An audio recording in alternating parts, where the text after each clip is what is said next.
بسم اللہ الرحمن الرحیم۔ السلام علیکم۔ مسلم امہ کے عظیم بادشاہ شاہ فیصل بن عبدالعزیز 1906 میں سعودی عرب کے دارالحکومت ریاض میں پیدا ہوئے۔ وہ اپنے والد کے تیسرے بڑے بیٹے تھے۔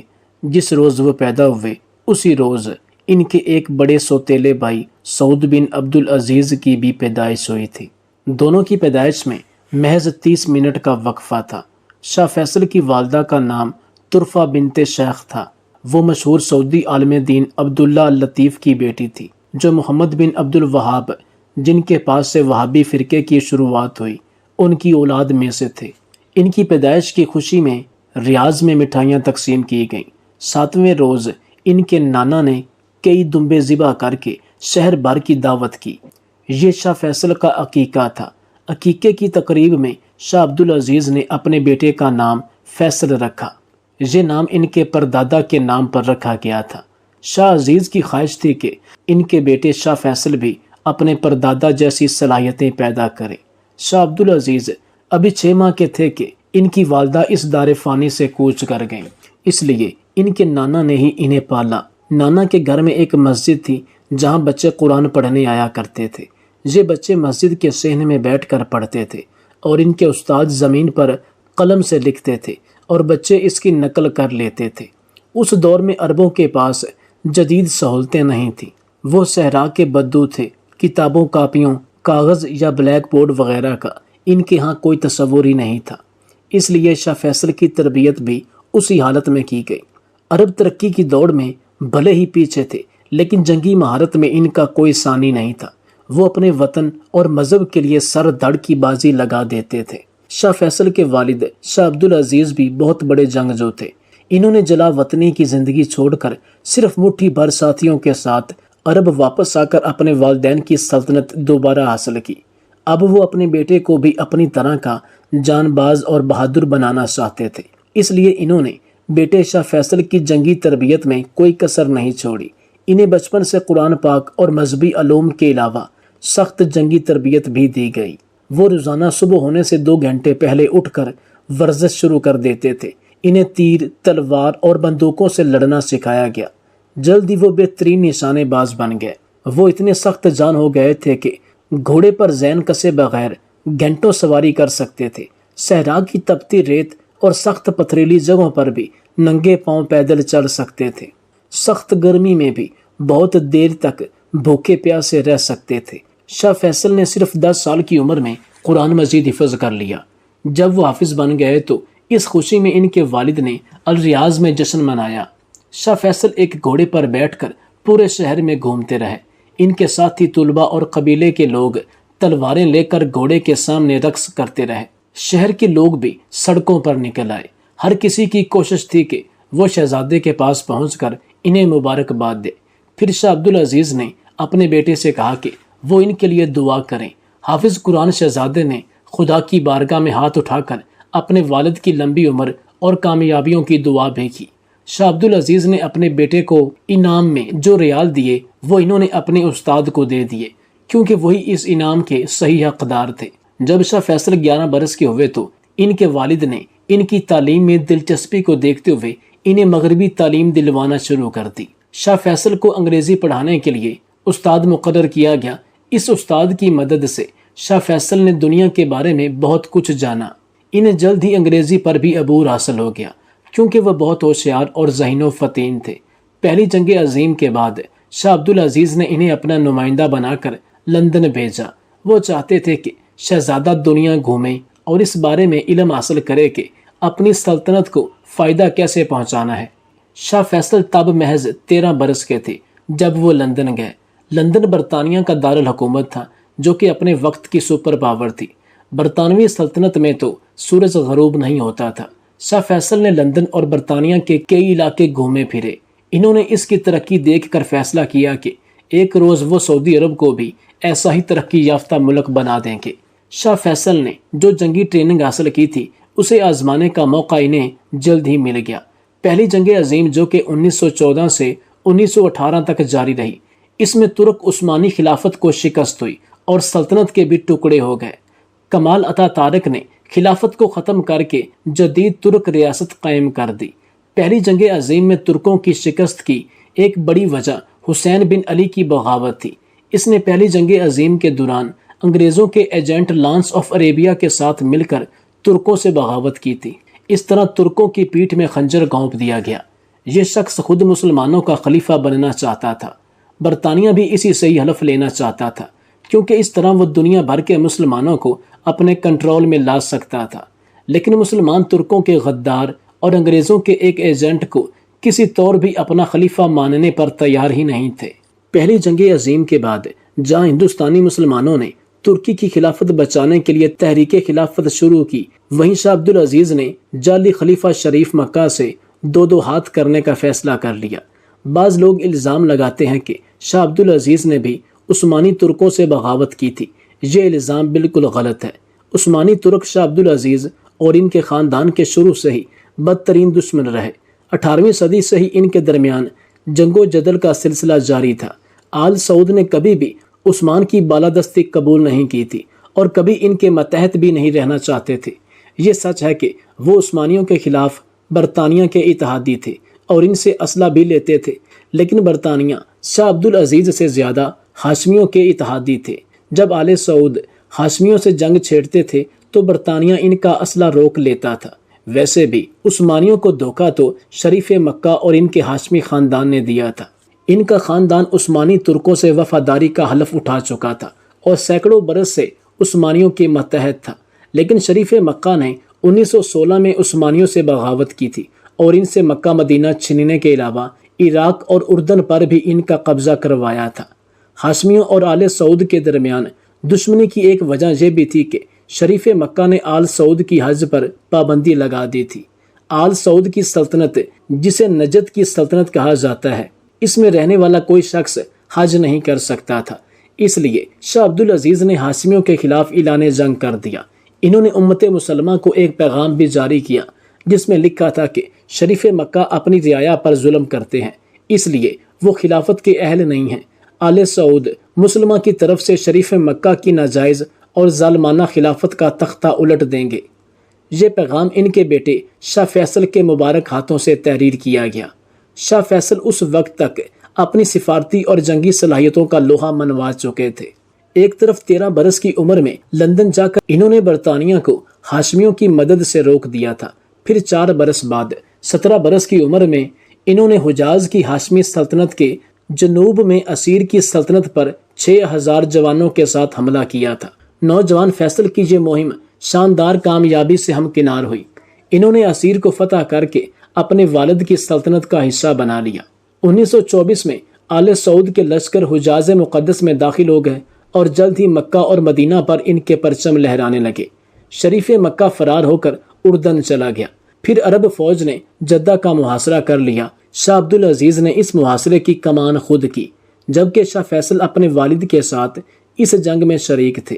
جدہ میں مسحور ہاشمیوں نے 1 سال کے محاصرے کے بعد ہتھیار ڈال دیے۔ یوں شریف مکہ کی جعلی خلافت اپنے منطقی انجام کو پہنچ گئی۔ شاہ عبدالعزیز چاہتے تو حجاز مقدس ملنے کے بعد خلیفہ بن سکتے تھے، لیکن انہوں نے ایسا کچھ نہیں کیا۔ انہوں نے شاہ فیصل کو حجاز مقدس کا گورنر مقرر کیا۔ شاہ فیصل نے گورنر کی حیثیت سے ہاشمی دور میں رائج بدعتوں کا خاتمہ کر کے حجاز مقدس کا اسلامی تشخص بحال کیا، جو آج بھی قائم ہے۔ ہاشمی دور میں مصر سے ہر سال غلاف کعبہ تیار کر کے مکہ بھیجا جاتا تھا۔ مصری لوگ ناچتے گاتے ہوئے یہ غلاف لے کر کعبہ تک پہنچتے۔ شاہ فیصل نے اس بدعت کا خاتمہ کر کے غلاف کعبہ کی تیاری کا کام حجاز میں ہی شروع کروا دیا۔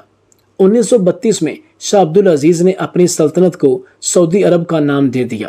حجاز میں شاہ فیصل نے گورنر کی حیثیت سے حجاز مقدس کی سعودی سلطنت میں شامل ہونے کا اعلان کیا اور الحاق کے دستاویز پر سائن کر دیے۔ ناظرین اکرام، شاہ فیصل سعودی عرب کے وزیر خارجہ بھی مقرر ہوئے۔ اس حیثیت سے انہوں نے روس کا بھی دورہ کیا تھا اور وہاں دیکھا تھا کہ کیسے تیل کی دولت سے روس دولت سمیٹ رہا ہے۔ شاہ فیصل بھی اپنے ملک کو ایسی دولت سے مالا مال کرنا چاہتے تھے۔ انہیں معلوم تھا کہ ان کے ملک میں تیل کے بہت سے ذخیرے موجود ہیں، لیکن کوئی تلاش کرنے والا نہیں ہے۔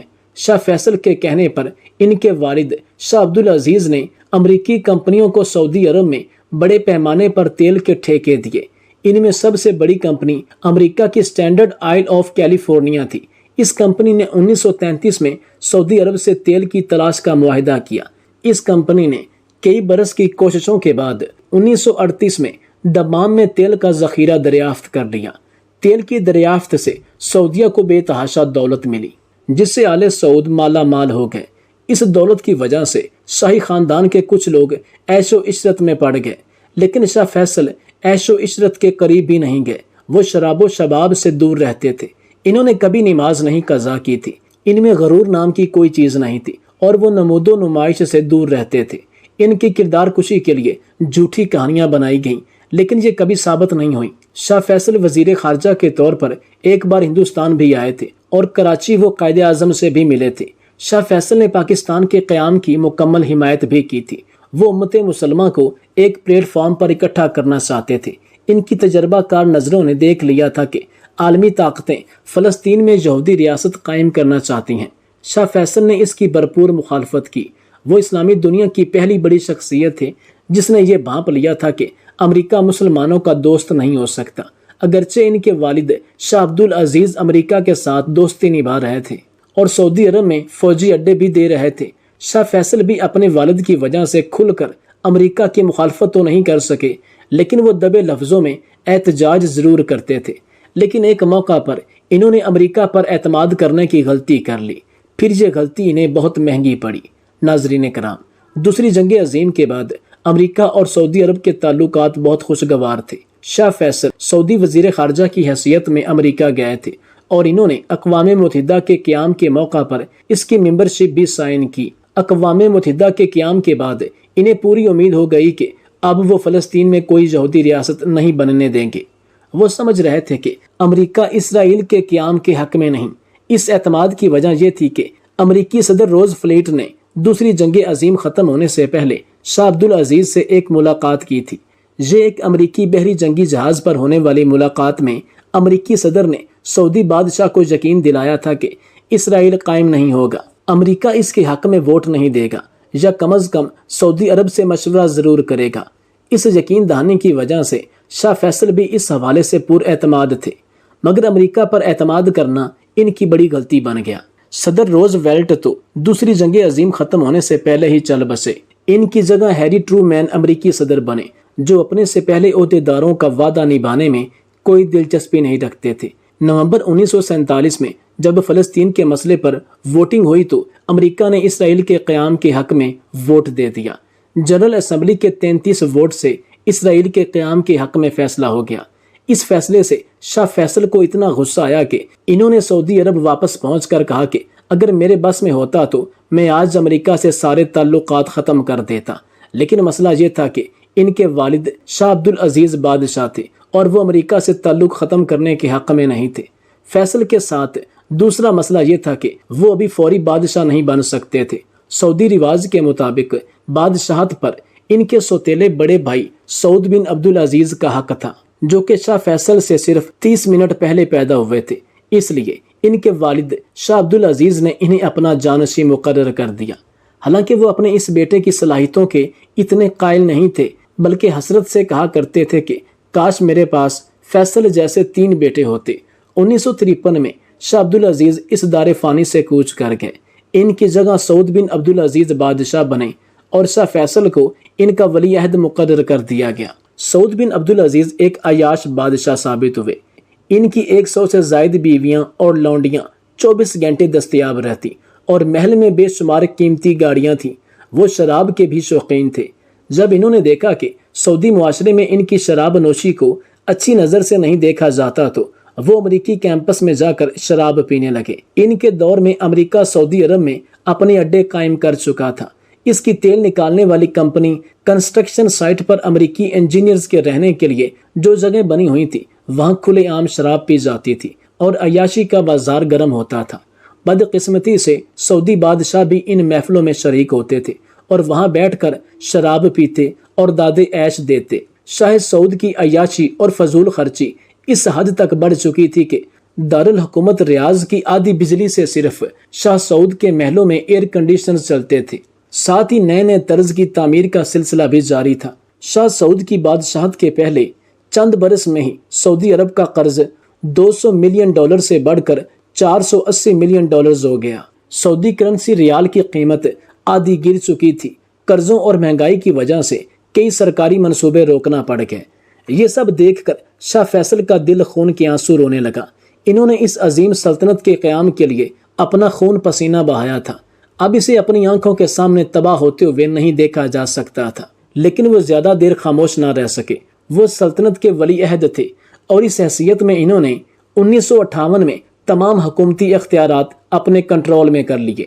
اس کے بعد انہوں نے تمام شاہی محلوں کی تعمیر روک دی، بیرون ملک سے نت نئی گاڑیوں کی درآمد پر پابندی لگا دی۔ سعودی شاہی خاندان تمام غیر ضروری اخراجات اور فضول خرچیاں بند کر دے۔ اس طرح انہوں نے ملک سے غلامی کا خاتمہ کیا، خواتین کی تعلیم کو فروغ دیا اور انہیں ملازمتیں دی۔ انہوں نے سرکاری محکموں اور فوج کو بھی جدید کیا۔ شاہ فیصل کے اقدامات کی وجہ سے سعودی عرب دوبارہ ترقی کی راہ پر گامزن ہو گیا، لیکن افسوس کہ ان کے مخالفین کو شاہ فیصل کی قابلیت پسند نہیں آئی۔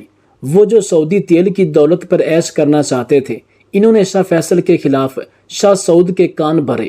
بھائی بھائی کے خلاف ہو گیا۔ شاہ سعود نے فیصل کو اختیارات سے محروم کرنے کے لیے کوششیں شروع کر دی۔ دونوں بھائیوں میں لڑائی شروع ہو گئی۔ ایک سلطنت بچانے کے لیے لڑ رہا تھا اور دوسرا اپنی عیاشی کے لیے۔ یہ اختلافات اتنے بڑے کہ سعودی فوج میں دونوں بھائیوں کی حامی دھڑے بندوقیں اٹھا کر آمنے سامنے آ گئے۔ 800 رائل گارڈز نے الناسیہ میں شاہی محل کے باہر پوزیشن لے لی۔ یہ گارڈز شاہ سعود کے حامی تھے۔ دوسری طرف شاہ فیصل کے حامی نیشنل گارڈز کے سینکڑوں سپاہیوں نے بھی رائل گارڈز کے سامنے پوزیشن لے لی۔ خانہ جنگی کا خدشہ پیدا ہو گیا، لیکن شاہ فیصل نے حالات کو سنبھال لیا۔ انہوں نے کسی خون خرابے کے بغیر شاہی خاندان اور علماء کی مدد سے 1964 میں شاہ سعود کو اقتدار سے ہٹا دیا۔ اب شاہ فیصل خود سعودی بادشاہ بن چکے تھے۔ انہوں نے قرآن پاک پر حلف اٹھایا۔ شاہ سعود حکومت سے ہٹنے کے بعد ملک سے فرار ہو گئے اور پھر کبھی نہیں واپس آئے۔ شاہ فیصل کو حکومت سنبھالنے کے بعد جو سب سے بڑا چیلنج پیش آیا وہ تھا اسرائیل۔ یہ وہ ملک تھا جس کے قیام کے شاہ فیصل سخت مخالف تھے۔ وہ یہ بات بھولے نہیں تھے کہ امریکہ نے ان کے ساتھ دھوکہ کر کے اسرائیل کا قیام کیا ہے۔ شاہ فیصل کے حکمران بننے کے چند برس بعد 1967 میں عرب اسرائیل جنگ چھڑ گئی۔ اس جنگ میں شاہ فیصل نے بھی اردن کی مدد کی، لیکن اس مدد کے باوجود اسرائیل نے صرف 6 روز میں اردن، شام اور مصر کو شکست دے کر مسلمانوں کے قبلہ اول بیت المقدس پر قبضہ کر لیا۔ اس یہودی جیت سے جہاں ہر مسلمان کے دل کو ٹھیس پہنچی، وہیں شاہ فیصل بھی شدید متاثر ہوئے۔ وہ سچے پکے مسلمان اور 5 وقت کے نمازی تھے۔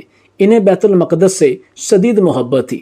پھر 1969 میں بیت المقدس پر یہودی قبضے کے صرف 2 برس بعد ایک ایسا واقعہ ہوا جس نے ہر مسلمان کو سخت تکلیف پہنچائی۔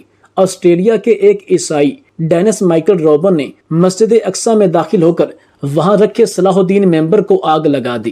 اس سے ممبر بھی جل گیا اور مسجد کی بھی شدید بے حرمتی ہوئی۔ یہ مسلمانوں کے قبلہ اول کو شہید کرنے کی ایک ناپاک سازش تھی، لیکن اسرائیل نے اس کو سزا دینے کی بجائے اسے پاگل قرار دے دیا۔ اس واقعہ نے شاہ فیصل کو احساس دلایا کہ اب بہت ہو چکا، اسرائیل کو روکنے کے لیے کچھ کرنا ہوگا۔ اب اس موقع پر شاہ فیصل نے امت مسلمہ کے درد کو محسوس کیا اور ان کو ایک پلیٹ فارم پر جمع کیا تاکہ وہ مل کر امریکہ اور اسرائیل کی سازشوں کا مقابلہ کر سکیں۔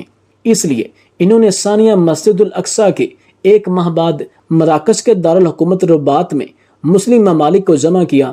وہ خود بھی اس کانفرنس میں شریک تھے۔ اس طرح 24 اسلامی ملکوں کے نمائندوں نے مل کر OIC کی بنیاد رکھی۔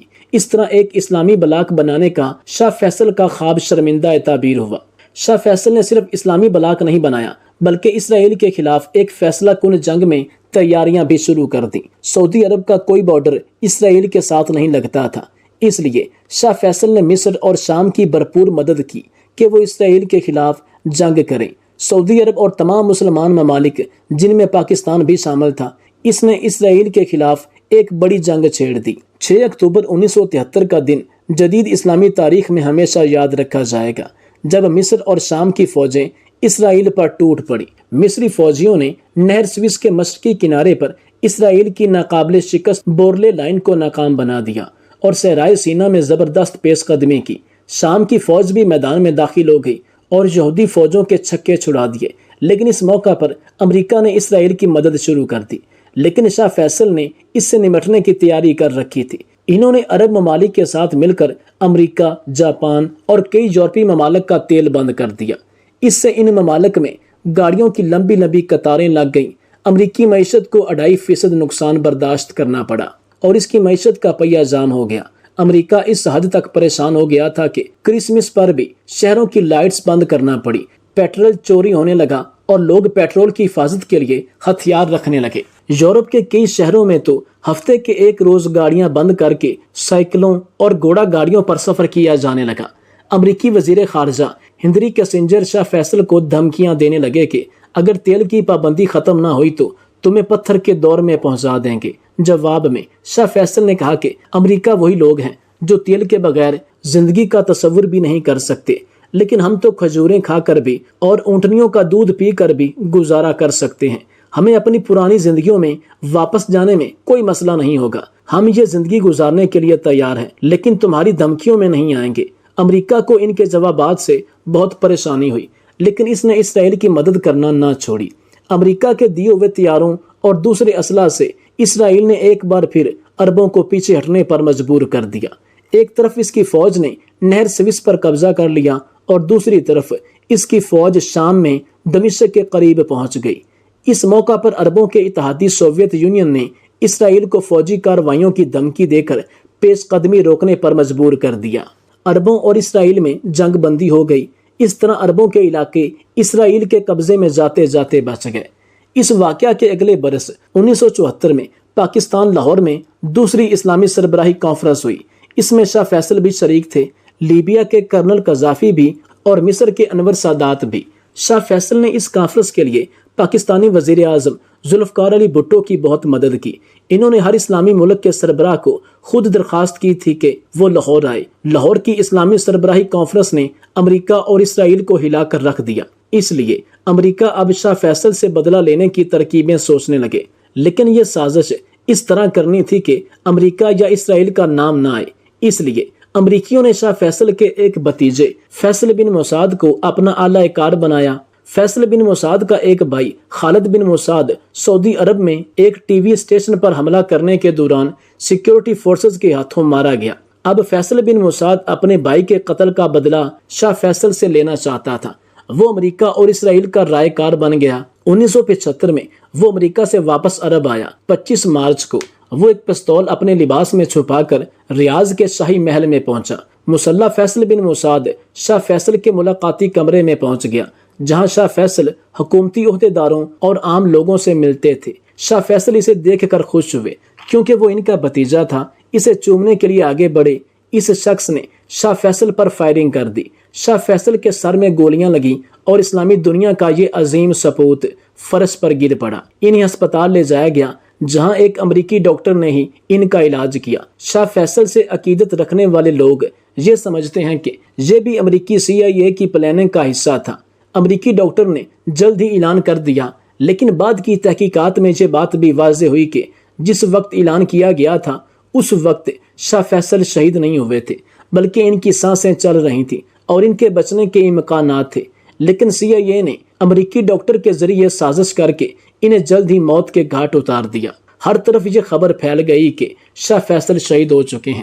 شاہ فیصل کے جنازے میں پاکستانی وزیر اعظم ذوالفقار علی بھٹو سمیت دنیا اسلام کی بڑی بڑی شخصیات نے شرکت کی۔ ان کی میت ایمبولینس میں رکھ کر آل سعود کی آبائی قبرستان میں لے جائی گئی، جسے مقبرۃ السعود کہتے ہیں۔